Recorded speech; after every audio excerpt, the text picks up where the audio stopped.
রাষ্ট্রপতির সঙ্গে আমরা কথা বলেছি এবং এর মধ্যে যে সিদ্ধান্তগুলো হয়েছে সেই সিদ্ধান্তটা হচ্ছে প্রথমে যেটা হয়েছে যে আজকে এই পার্লামেন্ট ভেঙে দিয়ে তারা অচিরেই একটা ইন্টারিম গভর্নমেন্ট গঠন করবেন এবং তারপরে সেই গভর্নমেন্ট 3 মাসের মধ্যে তারা নির্বাচন করবে। দ্বিতীয়ত হচ্ছে যে দেশনেত্রী বেগম খালেদা জিয়া তাকে অন্যায়ভাবে বেআইনিভাবে আটক করে রাখা হয়েছিল, অসুস্থ, তাকে অবিলম্বে 2 একদিনের মধ্যে তাকে তারা মুক্তি দেবে।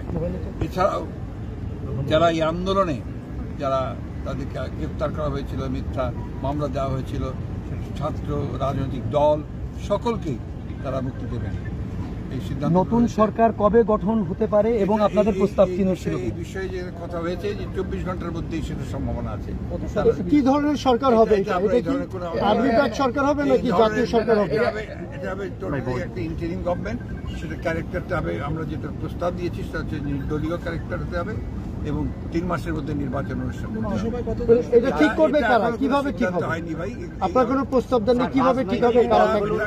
প্লিজ আমাকে একটু বলতে দেন। আপনি বলবেন প্লিজ। মূল বিষয়টা হচ্ছে যে এই বিষয়গুলোকে চূড়ান্ত করার জন্য একটা আলোচনা দরকার, যে আলোচনা করার এখনই আমরা সুযোগ হয়নি। আমরা তো এখন আমাদের দলের সঙ্গে সেভাবে বসতে পারিনি।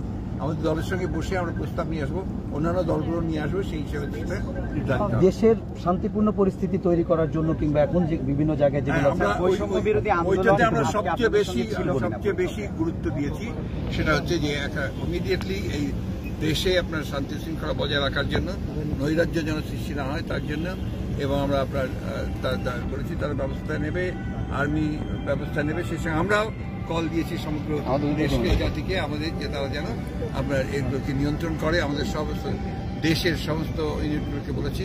তাছাড়াও ছাত্র নেতারা তারাও বলছে এবং তারা আজকে এখানে অনেকেই ছিল, পুরো হয়তো আসেনি, হয়তো কালকেও তারা আবার বসবে।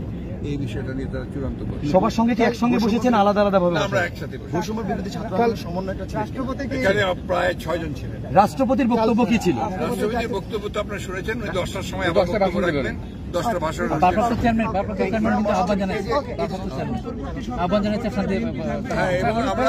আমরা ভারপ্রাপ্ত চেয়ারম্যানের মুক্তি দাবি করেছি। আমরা অন্যান্য সমস্ত রাজনৈতিক নেতাদের কালকে আবার কখন বৈঠকটা হবে? সরকার ক্ষেত্রে আপনাদের পরামর্শ কালকে আবার কখন বৈঠক হবে?